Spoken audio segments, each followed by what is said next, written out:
Okay. So we start just with some basic background. Like, how long did you do judo for? When did I you start? started judo when I was 4. Oh, nice. Yeah. Judo is a big sport here in Israel, and Yeah. lots of kids go.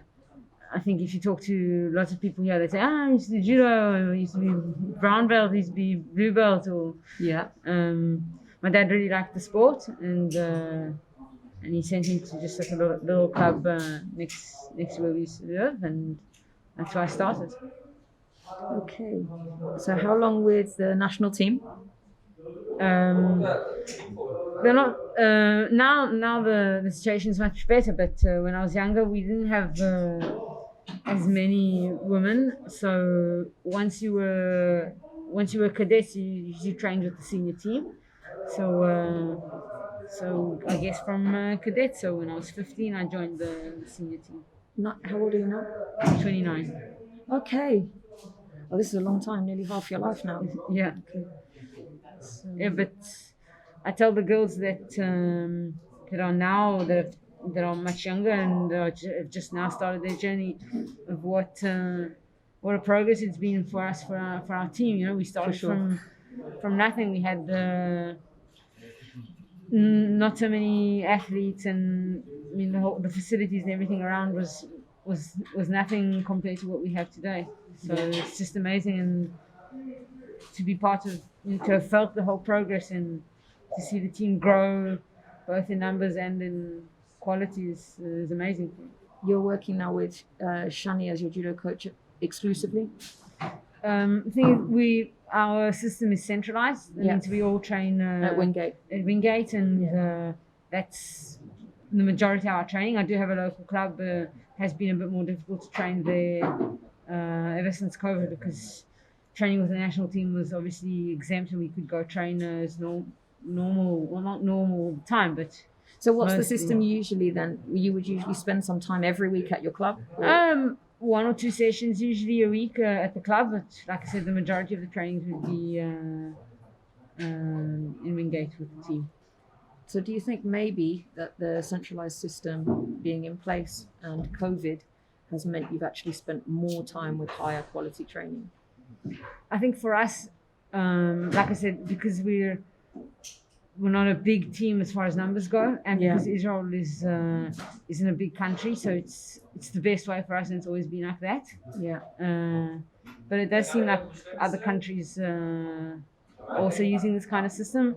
So I think if it works out, and obviously I know people have always got interest, their clubs, and they're used to a certain system, and maybe to change is difficult. But I think for us it's ideal because, like you said, first of all, we train together as a team, so there's a good vibe and a good bond, and obviously the partners we train with are the best there are in the country. So it's a good system. The trainers see us every day. They know everything. I mean, if we're here in Israel, they see us twice a day training, and if not, we're away, and then they see us all the time. So I think it's you can't escape. Not a matter of escaping, a matter of the coach being able to, I don't monitor, but knows the athlete exactly, and Have you gone through any difficulties, some real challenges in the COVID year? I think for sure. I mean, it's been a rough year. I mean, I was just thinking about it. Last year, Düsseldorf was supposed to be the last competition for the Israeli qualification, and I'd missed out on it, and then I thought, that the Olympic, that my Olympic dream was finished. But then COVID came around and changed everything. So, in a way, of course, it shook the world, and there were difficulties in training and keeping a proper schedule, and without having competitions, so it's even more difficult with nothing to really look forward to. But for me, it was also time both to maybe catch up after I was injured for a long time, and I could. When? During this period? No, before. Because I was injured, and yeah. I'd come back, and everything was very rushed, and all of a sudden there was time, and there was maybe I'd use that time to catch up, and things weren't as rushed because of the qualification. And then obviously when they opened the Israeli qualification, it gave me another chance, and I'm happy I took it. That's a mentally very strong position to take, because knowing that you failed to achieve that last year, it would even be hard for lots of people to continue training at that level, knowing that that's gone. It's really hard. It was definitely one of the, I suppose, most defining moments, I suppose, in my life, really, because it was really my biggest dream, and in a way I couldn't believe that the world kept on turning the day after. But I love judo, and like I said, I love to train. I love the vibe. I like competing, and there are lots of things that I wanted to do besides the Olympics. So there were things that I wanted to fight for and do. So I obviously kept on training. And then COVID came, and like I said, shuffled everything over and gave me another chance. And in a way, I was lucky maybe to say that that this has happened, because in other circumstances I wouldn't have had a chance. Yeah. So yesterday, suppose it was an almost perfect day. I mean, if it wasn't for the final, I would have definitely said it would have been that it was a perfect day. But okay, obviously it's disappointing to end the day with a loss. But I think first of all, credit to Giles, who had an amazing day, and should respect that. But also I'm proud that I could come out and perform and have a good day, regardless of qualification or this or that. Just have a good competition and to throw, and that felt good. And I mean, of course, I had in mind that I needed this result to qualify. And did you feel the stress of that qualifying, or did you just choose to take the day as itself, regardless of the Olympic qualification? Because that's tough. That's mentally a really hard position. I think. I mean, I did when I prepared for the competition, and I pictured and imagined it, the day, how I wanted it to be. Of course, I had in mind that at the end of this is this one day that I can turn everything around. And of course, every competition stands on its own, and especially that it's the first Grand Slam, and it's an honor for us to have that. And you always want to do well in the competition, and especially if it's on home soil. But of course, I had in mind that drive to give it my all and to produce on the day and to turn things around in my favor. When was the moment on the day when you knew that you had qualified for the Olympic Games? Well, I'd obviously done the maths before, and I knew that that I had to reach at least the semis. So when I prepared for the fight with the French, with Neto, and she'd beaten me quite easily for her in the Masters not so long ago, so I knew it was a lot at stake, just in the Masters just gone in Doha. Yeah, and so it was a disappointing fight for me, and I knew that it needs to be different this time. And then with the added pressure, not pressure, but with the added fact that this fight could mean it all for me.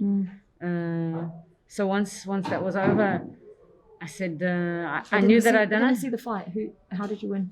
I was down to 2 shidos, and then I got 3 back, so I didn't golden score. Okay. Yeah. Was it a nice fight? I mean, a shido win isn't the best, but no, was it a nice fight? For me, because it was completely different from what it was in Doha for me. I mean, because in Doha I didn't perform, and it was easy for her to get her grip, and she threw me twice quite easily. And I'd fought her before, and when I'd beaten her, I knew that it was going to be this kind of fight, and I'm going to have to that she's going to open strong, and I'm going to have to hold out and hold out the pressure, and then put in my work. So yeah, it's not always a. So the timeline was perfect. So it's not always like you said a pretty win, but the timeline of the fight, you had that down, so you knew you had to survive at the beginning and then come back strongly in the end. And going down 2 and coming back 3 is that's not normal. And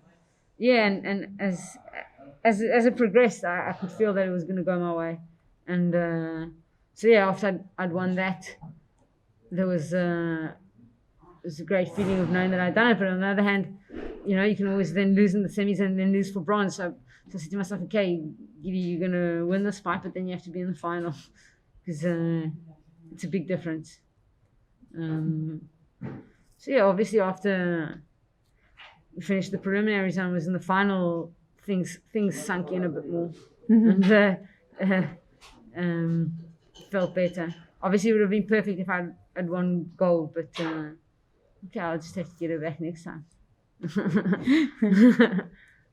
You had a chance to speak with family? Well, at the end of finished my fight and I quickly rushed to watch Timna, and to be honest, her win eased a bit of the the bitterness of my defeat, because it's always great for a teammate to win gold and for the women's team to have a good competition here in Israel. And only after we'd gone on the bus and I switched my phone on and messages flooded in, and I was just so overwhelmed with the love and support from everyone. You think that winning a medal is best, and it is, or throwing a nippon is the best feeling there is, and it is. But then to feel the love, it just makes it twice as better. So it's just reply to lots of messages and a quick chat with my mum and dad, and I'll see them when we leave the bubble. Yeah. I can imagine. I have children in judo and they're doing really well. I can imagine. I have children in judo and they're doing really well. Yeah. And every time they win, your heart bursts, and every time they lose, you are broken. Yeah, I know. And I thought of them throughout the day, and I knew that how much, when we go into a competition, for everyone, I'm sure everyone's got parents who sit at home and watch in front of the TV or in front of the computer, and for them it's a roller coaster, and for them maybe in a way it's even more difficult because it's not in their hands. They have to sit and watch, and then when it goes great, it's great, but then when it doesn't, you sometimes don't know what to do, or how to take it. So just glad that they're good times to share. Yeah. So the harder question. Yeah. How is things with Prima, with Geffen? Geffen is not just a teammate, really. I can say that she's a friend, and I hope I can say that she feels the same. And I remember last year in Düsseldorf when I thought it was over for me, she was there and she came and she gave me a hug and all. And it was in respect to her, and it was important for me yesterday to, once I got back to the hotel and showered and all, and to send her a message to see, and she said, of course, come over, and we had a little chat, and it was great. Nice. She was really supportive, and she's a great young athlete and very strong mentally, and I'm sure that there are great things for her. Not this time, okay, but there's plenty more to come, and there's lots to achieve. So I know that she'll be there for the team to make sure that we as a team collectively do well in Tokyo, and I hope all the best for her in the future. Right. Is there anything else you want to say? Is there anyone you want to mention that hasn't been mentioned, or anything you think is missed that's important?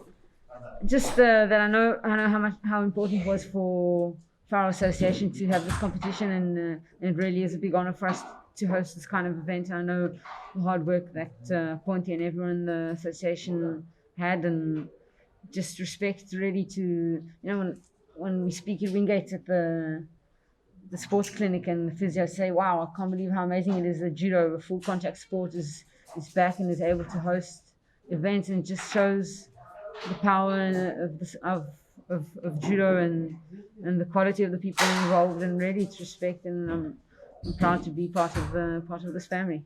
Oh. Really, they honestly say that. I can't believe. I feel the same. They come over and they say, wow, I can't believe judo, a full contact sport with warm-up pools and flight and this and that, and they're able to organize and carry out events that have so far gone by pretty, I want to say, smoothly or perfectly. So I really respect everyone involved. Amazing. Of course, it was it's a big difference between silver and gold. Yes, but, of course. Yeah, but really, she had a great day. I mean, I didn't see her whole day. She's on a different mat, but she hasn't been around for a long. The British team, I think, they didn't come to the Europeans, and they only fought in Doha, and she came and I didn't see her fight, like I said, but I saw the draw. And I think like the Israeli girls, she's just a hard worker. She never stops. She never and stops. respect her. You know, of course, it's difficult sometimes. You know, when you lose, but respect where respect's due. Yeah, for you know? sure. So For sure. she had a good day, and sometimes that's just the way it is. Yeah, 100%.